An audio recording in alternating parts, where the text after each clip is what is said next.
ومن کساکم فی حب فاطمہ، جس نے تم کو فاطمہ کی محبت میں لباس دیا ہو۔ کیا مطلب ہوا؟ میں تو رکشہ چلاتا ہوں، آٹو، 400-500 روپے روز کماتا ہوں، میں اپنے بچے کا تو پیٹ پال نہیں پا رہا ہوں، ان کو تو کھلا نہیں پا رہا ہوں، ان کو تو لباس دے نہیں پا رہا ہوں، دوسروں کو کہاں سے دوں گا؟ تو یعنی جنت پیسے والوں کی ہے، ہاں جنت مالداروں کی ہے، یہ کون سا انصاف؟ کہا نہیں، آگے تو پڑھو، اب اگلا جملہ سنیے۔ ہر آدمی اپنی عاقبت بچا سکتا ہے، بنا سکتا ہے، بیوی کے صدقے میں ہے۔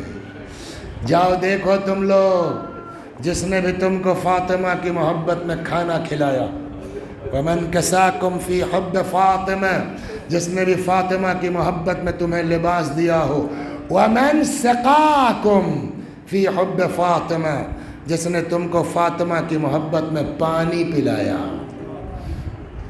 جس نے فاطمہ کی محبت میں تمہاری غیبت ہونے سے روکا ہو، ہاتھ پکڑو اس کا، لے جاؤ بہشت میں۔ یہ مرتبہ ہوگا بیوی کا، یہ مرتبہ ہوگا شہزادی کا۔ اب کیا کہیے کہ جس بیوی کے ذریعے سے لوگ شفاعت کروا سکتے تھے، عاقبت اپنی بچا سکتے تھے، ہے نا، جنت جا سکتے تھے، چند دن کے اقتدار کی خاطر، یہ بیوقوفی نہیں تو کیا ہے؟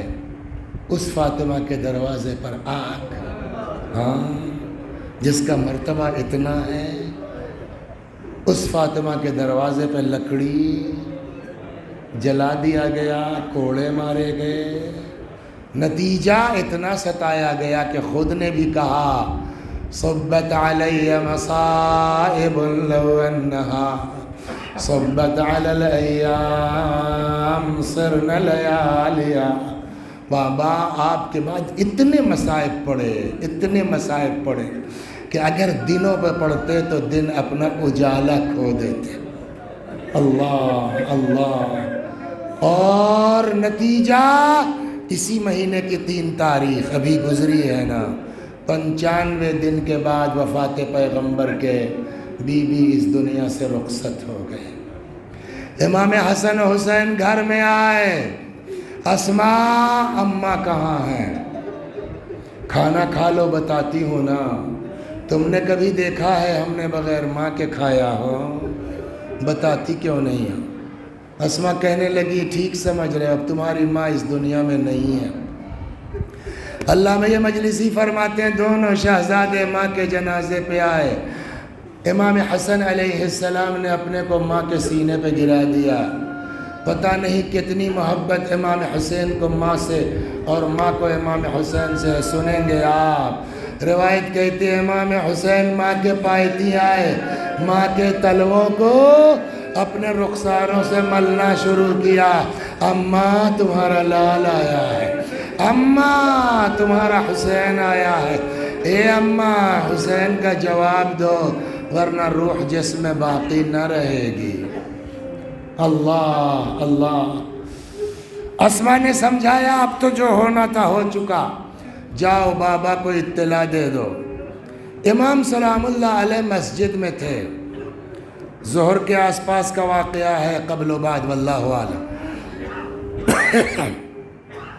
مسجد میں آئے، کچھ کہنے کی ضرورت ہے؟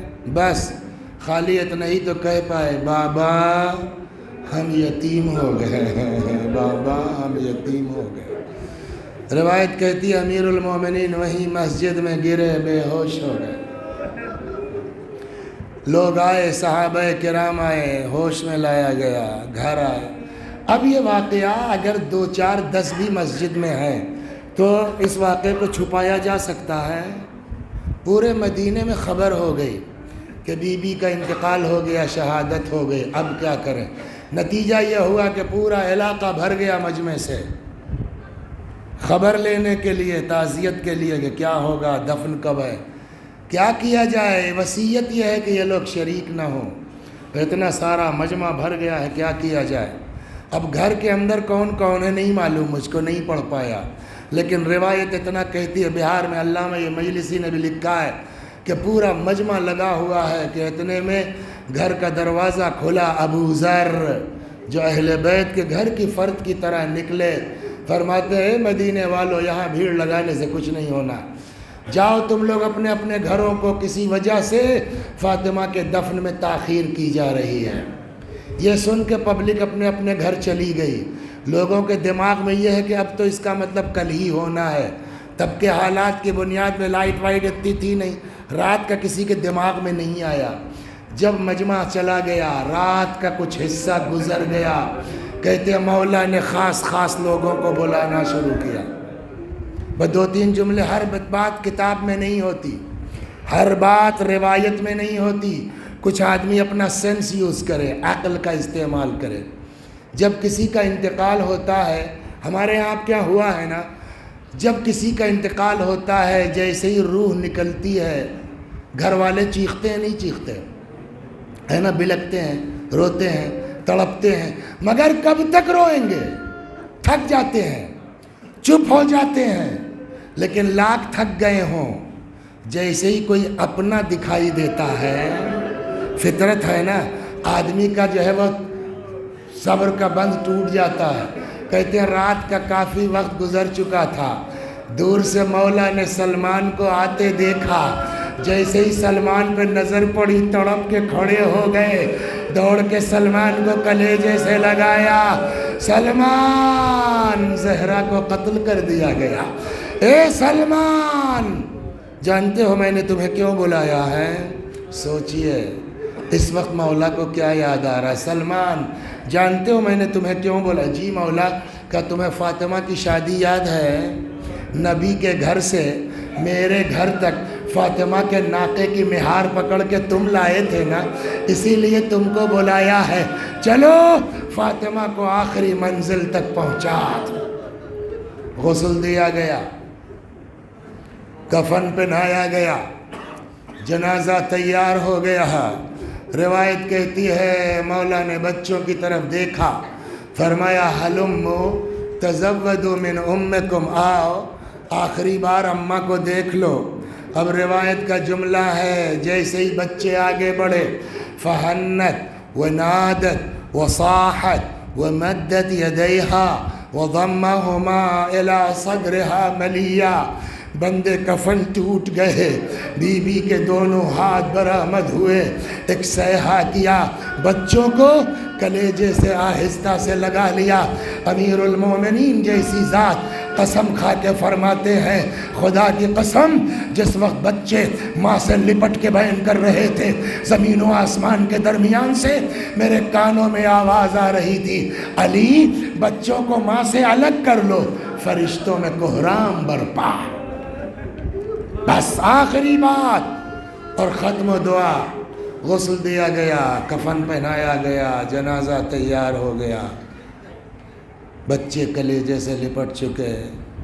ایک مثال اور، وہی ہر بات کتاب میں نہیں ہوتی، اور تمام اکثر ہوتا ہے کہ ماں کا، باپ کا، کسی کا انتقال ہو جائے تو لڑکے باہر ہوتے ہیں، دور ہے، کوئی دبئی میں ہے، کوئی بمبئی میں ہے، کوئی کہیں ہے، تو آنے میں وقت لگتا ہے۔ تو انتقال ہوا ہے آج، اب کل شام کو تدفین ہوگی، 12 گھنٹے گزر گئے، 20 گھنٹے گزر گئے، 24 گھنٹے، تو آدمی تھک کے چپ ہو جاتا ہے۔ دیکھا ہے نا، کہاں تک روئے گا؟ لیکن چاہے جتنا وقت گزر جائے، جس وقت گھر سے جنازہ نکلنے لگتا ہے، آپ نے دیکھا ہے نا کیسے بچے بچیاں روتے ہیں جنازہ جب نکلنے لگتا ہے۔ آدھی رات کا وقت ہے، فاطمہ جیسی ماں کا جنازہ نکل رہا ہے، آپ بتائیے زینب ام کلثوم کو چیخنا چاہیے کہ نہیں؟ امام حسن و حسین کو تڑپنا چاہیے کہ نہیں؟ عقل کیا کہتی ہے؟ لیکن مجبوری کیا ہے؟ اگر روئیں گے آواز جا سکتی ہے، رات کا سناٹا ہے، سن لیں گے۔ اماں نہیں چاہتی کہ کچھ لوگ جنازے میں شریک ہوں، تو غم کہتا ہے چیخو، مصیبت کہتی ہے تڑپو، حالات کہتے ہیں آواز نہ نکلنے پائے، اب کیا کریں؟ اسی لیے روایت کہتی ہے جس وقت بی بی کا جنازہ نکل رہا تھا، پیچھے پیچھے حسن و حسین گریبان میں منہ ڈالے، آہستہ آہستہ سسکتے ہوئے ماں کے جنازے کے ساتھ ساتھ جا رہے ہیں۔ صرف کربلا میں رونے پر پابندی نہیں تھی، یہاں بھی امام حسن و حسین ماں کے جنازے پر رو نہیں سکے۔ وَسَيَعْلَمُ الَّذِينَ ظَلَمُوا أَيَّ مُنقَلَبٍ يَنقَلِبُونَ اِنَّا لِلَّهِ وَإِنَّا إِلَيْهِ راجعون۔ میں بھی پڑھتا ہوں، میرے ساتھ آپ بھی دہرائیے، مرحوم کے ایصال ثواب کی نیت سے۔ اللہم صل علی محمد وآل محمد، اللہم صل علی محمد وآل محمد، اللہم صل علی محمد وآل محمد۔ اعوذ باللہ من الشیطان الرجیم، بسم اللہ الرحمن الرحیم، الحمد للہ رب العالمین، الرحمن الرحیم، مالک یوم الدین، ایاک نعبد وإیاک نستعین، اہدنا الصراط المستقیم، صراط الذین انعمت علیہم غیر المغضوب علیہم ولا الضالین۔ بسم اللہ الرحمن الرحیم، قل هو اللہ احد اللہ الصمد، لم یلد ولم یولد ولم یکن له کفوا احد۔ بسم اللہ الرحمن الرحیم، قل هو اللہ احد اللہ الصمد، لم یلد ولم یولد ولم یکن له کفوا احد۔